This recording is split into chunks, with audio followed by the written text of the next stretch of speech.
baca terlebih dahulu ya. Nita, Ayo Bu. Yoga, Ella, Nanda. Di sini ada yang nggak masuk nggak? Iya Bu. Iya, kenapa? Tadi katanya izin ya? Izin ya. Itu suratnya ada di meja. Oh iya, makasih ya. Sebelumnya kan kita udah mempelajari tentang periode dakwah Nabi Muhammad pada di periode Madinah. Intinya itu apa sih? Ada yang tahu nggak? Sebelum masuk ke pembahasan tadi, apa ya? Jadi pada masa dakwah Rasulullah yang hijrah ke Madinah itu Islam itu mengalami kejayaan Bu, dan mengalami peningkatan kemajuan daripada dakwah di Mekah Bu. Ya, betul ya. Nah, sebelum masuk pembelajaran ada sepatah dua kata-kata yaitu sebuah motivasi ya, yang mungkin bisa membuat kalian itu lebih semangat. Nah, di sini ibu mengambil dari seekor burung elang ya, seekor burung elang yang mencari makan walaupun cuacanya buruk. Jadi kita dalam mencari ilmu itu walaupun banyak rintangan ataupun kejadian-kejadian yang mungkin kurang baik gitu ya. Nah, itu menjadikan kita itu gak boleh pantang menyerah gitu dalam menuntut ilmu. Tujuan pembelajaran kita pada hari ini yaitu setelah mendapatkan penjelasan dari guru tentang biografi, para siswa itu harus bisa gitu memahami dan menceritakan kembali biografi dari tokoh-tokoh Khulafaur Rasyidin ini. Dan selanjutnya itu dapat menceritakan kembali proses pengangkatan tokoh-tokoh Khulafaur Rasyidin ini. Tapi di sini kita akan membahas satu poin aja yaitu membahas tentang biografi tokoh-tokoh Khulafaur Rasyidin. Di sini kan perkembangan Islam pada masa Khulafaur Rasyidin. Kata Khulafaur Rasyidin ini kan berasal dari dua kata. Yang pertama khulafa dan yang kedua Ar-Rasyidin. Nah, Khulafaur Rasyidin ini terdiri dari dua kata. Yang pertama itu kata khulafa dan Ar-Rasyidin. Ada yang tahu nggak arti dari kata khulafa ini itu apa? Kan arti kata khulafa ini merupakan bentuk jamak ya dari kata khalifah. Ada yang tahu arti dari kata khalifah itu apa? Pemimpin. Ya, bisa pemimpin. Ada lagi? Mengganti. Ada lagi nggak? Penerus. Nah, selanjutnya itu Ar-Rasyidin. Apa Ar-Rasyidin? Tunjuk. Ya, mendapat petunjuk.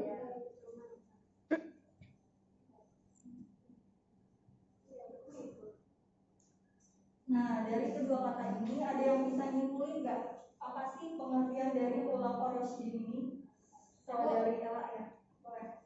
Khulafaur Rasyidin itu bisa disimpulkan yaitu seorang pemimpin atau pengganti dari Rasulullah setelah Rasulullah wafat yang mendapatkan petunjuk ya. Nah, jadi Khulafaur Rasyidin ini seorang pemimpin atau seorang pengganti yang mendapat petunjuk dari Allah ya. Kita lanjut ya.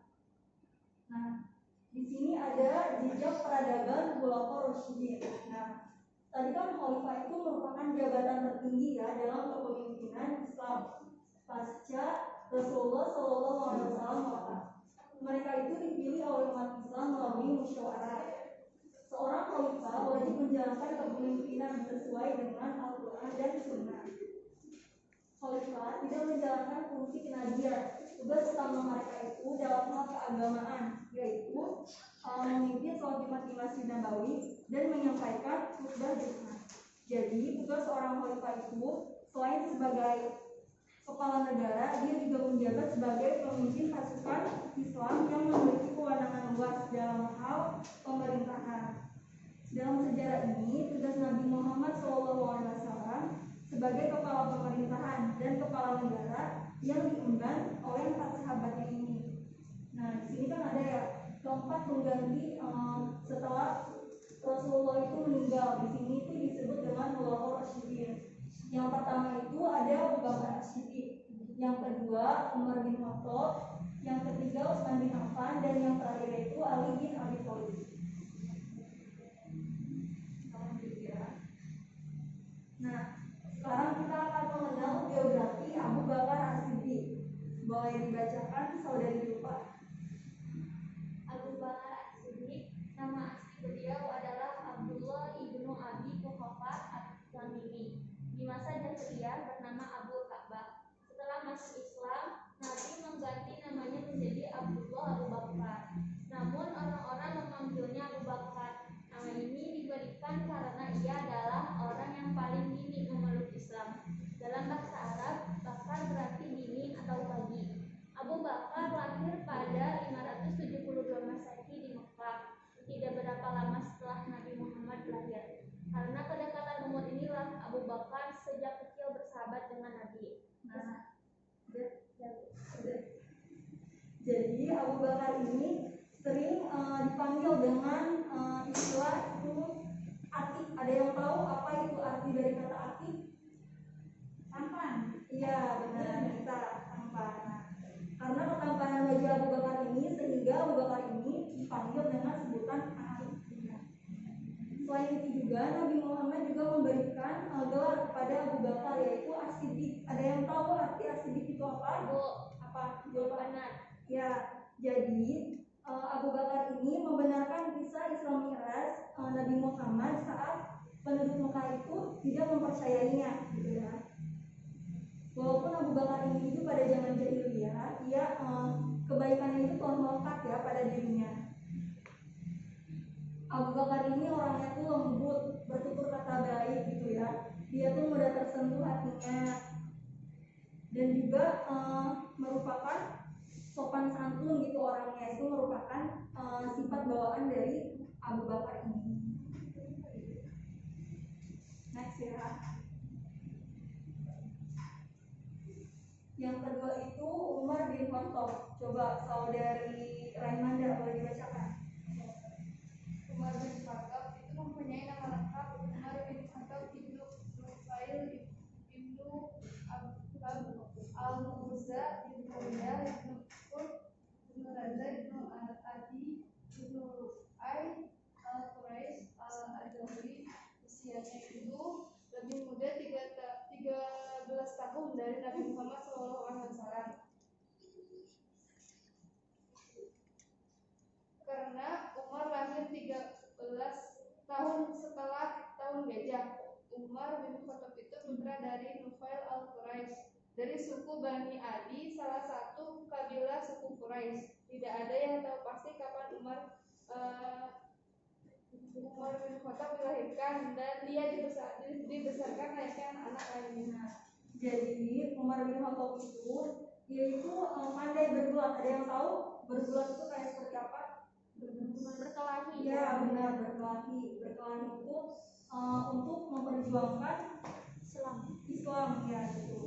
Nah selain bergulat, Umar juga pandai berkuda. Nah kalau misalkan orang yang pandai berkuda kan pasti tubuhnya itu kan Tepat. iya benar tepat. Akan banting dulu. Gagah berani ya Bu ya. Kulitnya putih kemerah-merahan dia tapi kulisnya itu lebat ya, tapi gak apa-apa walaupun kulisnya lebat kan tetap ganteng ya gitu. Masya Allah. Nah seperti pemuda pada masa zaman jahiliyah dulu, Umar itu kan tahu kan kalau misalnya pada masa zaman jahiliyah itu orang-orang tuh masih kayak bodoh ya, masih kayak berjudi, terus masih kayak mabuk-mabukan, masih mempermainkan wanita gitu ya. Dan pada saat itu Umar juga mengalami hal itu gitu. Nah Umar ini juga sangat gigih dalam membela agama nenek moyangnya. Tapi pada saat Nabi Muhammad itu mendakwakan Islam, Umar itu merupakan orang yang paling getol dalam memusuhi Rasulullah karena ia sangat membenci agama Islam.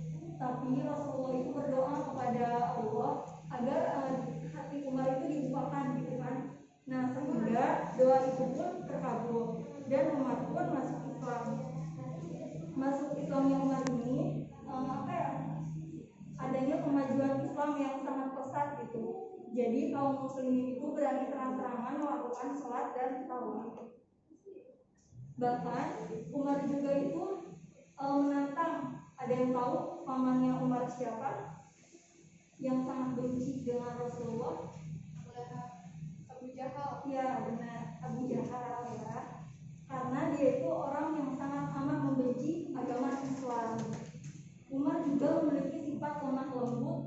perkasa. Ia juga hatinya mudah tersentuh ya. Bahkan sahabat-sahabat Nabi itu sering melihat Umar menangis pada saat selesai sholat karena dia itu mengingat dosa-dosa dia pada masa zaman jahiliyahnya dulu. Nah, selanjutnya itu tokoh kolaborasi yang ketiga yaitu Utsman bin Affan. Boleh saudari Ella untuk membacakannya? Utsman bin Affan lahir di Thaif, Jazirah Arab pada 579 Masehi atau pada 42 tahun sebelum hijrahnya Nabi Muhammad SAW. Nah, nama lengkap dari Utsman bin Affan adalah Utsman bin Affan bin Abi Al-As bin Umayyah bin Abu Syams bin Abu Manaf bin Qusay bin Kilab. Ia berasal dari Bani Umayyah. Ayahnya bernama Affan bin Abi Al-As dan ibu Khalifah Utsman bin Affan bernama Arwa binti Quraisy. Utsman bin Affan 6 tahun lebih muda daripada Nabi. Nah, kabilah Bani Umayyah ini merupakan kabilah Quraisy yang dihormati karena kekayaannya. Nah, kekayaan tersebut mereka peroleh dari usaha perdagangan. Keluarga Utsman juga kaya raya. Nah, jadi pada usia remaja ini Utsman itu udah mulai melakukan perdagangan gitu. Perdagangannya itu melalui usaha perdagangan itu ke berbagai banyak penjuru. Nah, dari sini mereka itu ketemu sama Abu Bakar dan Nabi Muhammad melalui perdagangan ini. Utsman juga ini memiliki sifat yang lemah lembut dan tutur katanya halus. Tapi ia merupakan sosok laki-laki yang pemalu. Kan kalau zaman sekarang kan jarang banget ya ada cowok yang pemalu kayak gini, istilahnya udah langka ya. Nah, Utsman itu menikah dengan putri Rasulullah. Ada yang tahu gak? Utsman itu menikah dengan putri Rasulullah itu siapa? Yang pertama, pernikahan yang pertama dengan Utsman. Ya, benar. Ya, Siti Ruqayyah putri Rasulullah. Karena kedermawanan Utsman ini, Rasulullah itu Utsman ini di hadapan Rasulullah itu memiliki kedudukan yang sangat mulia karena dia itu merupakan orang yang dermawan dalam bersedekah gitu, menyedekahkan hartanya. Nah, setelah Siti Ruqayyah itu meninggal, Utsman juga menikah kembali dengan putri Rasulullah yang kedua. Ada yang tahu gak putri Rasulullah yang dinikahkan dengan Utsman? Ummu Kulsum, Bu. Ya, itu benar, Ummu Kulsum. Sehingga Utsman ini juga disebut sebagai Dzun Nurain. Apa itu artinya Dzun Nurain? Ada yang tahu? Dua cahaya. Ya, dua cahaya karena Utsman itu telah menikah dengan dua cahaya yaitu putri kesayangan Rasulullah SAW. Lanjut ya. Nah, yang terakhir ini ada Ali bin Abi Thalib. Saudari Mita, coba dibacakan. Ali bin Abi Thalib lahir pada hari Jumat tanggal 13 Rajab di kota Mekah sekitar tahun 600 Masehi. Dia lahir dari pasangan Abu Thalib bin Abdul Muthalib dan Fatimah binti Asad. Ketika lahir ibunya memberi nama Haidar yang artinya singa. Namun sang ayah lebih suka menamainya Ali, artinya tinggi dan umur. Abu Thalib adalah kakak Abdullah ayah Nabi Muhammad. Jadi Ali dan Muhammad adalah saudara sepupu. Sejak kecil Ali hidup serumah dengan Muhammad SAW. Berada di bawah asuhannya, Nabi tentu saja ingat bahwa dia pernah diasuh oleh pamannya Abu Thalib. Ketika dalam asuhan sepupunya inilah Ali mendapat cahaya kebenaran yakni Islam, dan pada sedikit pun ia memutuskan untuk menyatakan beriman kepada Allah dan Rasulnya. Nah, jadi Ali bin Abi Thalib ini memutuskan dia masuk Islam itu pada umur dia yang 10 tahun. Dia itu termasuk golongan orang Islam yang masuk ketiga gitu dari golongan anak-anak ini. Nah, Ali itu tumbuh berkembang dengan segala kebaikan perilaku karena asuhan dari Rasulullah SAW. Kecerdasannya yang sangat menonjol yaitu dari pemahamannya tentang Al-Quran dan Sunnah yang diajarkan oleh Nabi Muhammad SAW. Nah, Ali ini kan menikah lagi dengan putri Rasulullah. Ada yang tahu gak? Fatimah Zahra. Ya, betul, Fatimah, putri kesayangan Rasulullah. Nah, dari sini setelah mereka Fatimah, mereka itu melahirkan 2 anak kembar. Siapa tuh? Ada yang tahu? Hasan dan Husain. Ya, itu Hasan dan Husain. Ali ini termasuk orang yang tidak pernah nggak absen gitu dalam berperang, nggak perang Uhud, perang Badar, terus perang Khaybar ataupun pembebasan kota Mekah, dia selalu mengikuti peperangan itu. Nah, Ali juga di sini dia tuh hidupnya sangat sederhana ya, dan gemar bersedekah. Dia itu rela gitu, makanan yang akan dia makan pada hari itu dia sedekahkan gitu kepada orang yang lebih membutuhkan. Nah, di sini terdapat dari Al-Quran tentang khulafaur rasyidin dalam Quran surat At-Taubah ayat 100 yang bunyinya A'udzu billahi minasyaitonir rajim. Bismillahirrahmanirrahim. As-sabiqunal awwaluna minal muhajirin wal ansari walladzina tabauhum bi ihsan. Walladzina tabauhum bi ihsan radhiyallahu anhum wa radu an wa a'dalahum jannatin tajri tahtiha al-anharu khalidina fiha abada. Dzalika fawzul 'adzim. Boleh dibacakan artinya kepada saudari Ella?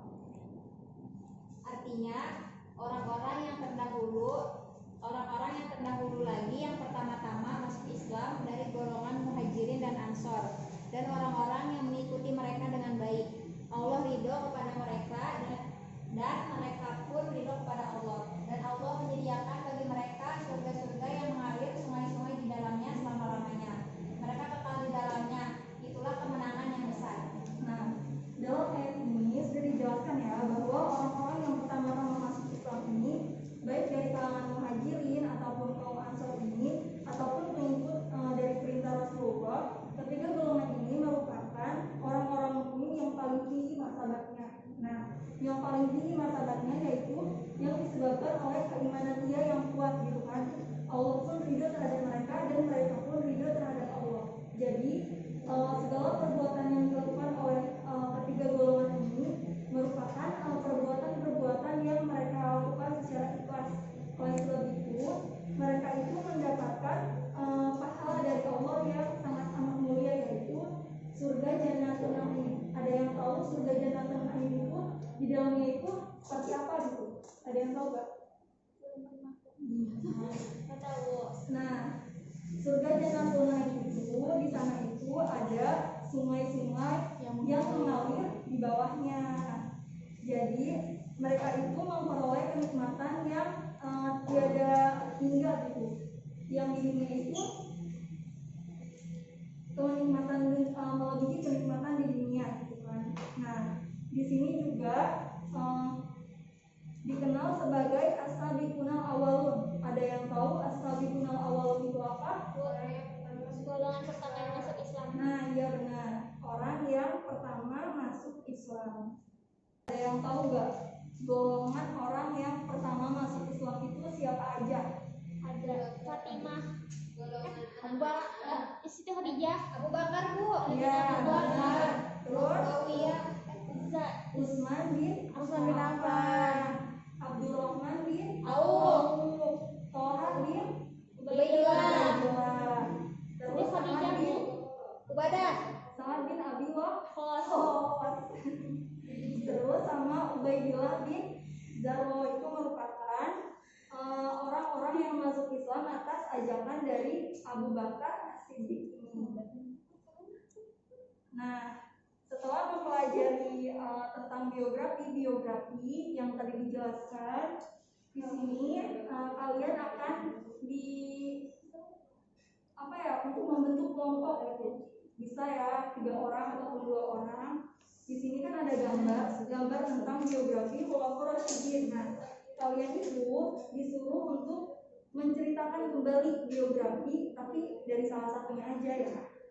Ini buat tugas di rumah ya nanti ya.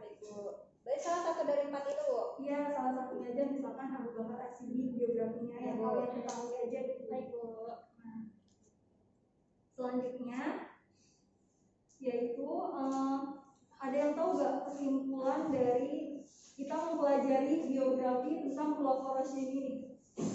Kesimpulannya apa? Ya, dapat ilmu. Ayo, ada yang tahu nggak?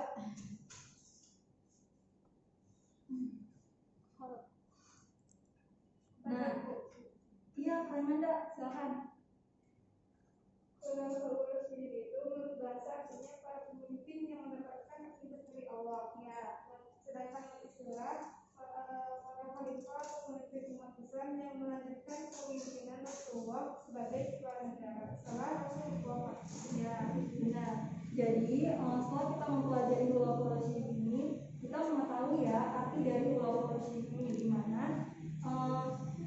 para khalifah atau pemimpin umat Islam yang melanjutkan kepemimpinan pasca Rasulullah SAW meninggal dunia. Nah, di sini kan sudah dijelaskan ya, setelah kematian Rasulullah ini ada 4 tokoh Khulafaur Rasyidin yang termasuk meneruskan kekhalifahan Rasulullah. Yang pertama itu Abu Bakar As-Siddiq, Utsman bin Affan, Umar bin Khattab, dan Ali bin Abi Thalib. Nah, ada yang mau ditanyakan nggak setelah pembelajaran yang telah kita bahas tadi? Enggak, Bu. Nggak ada ya. Alhamdulillah sudah pada paham ya semuanya ya. Ya. Nanti tugasnya jangan lupa dikerjakan ya. Ya, Bu. Kan minggu depan. Nah, sebelum mengakhiri pembelajaran kali ini, kita berdoa terlebih dahulu ya. Nah, silakan pembacaan doa dipimpin oleh saudari Mita. Kita doa kafaratul majelis aja ya.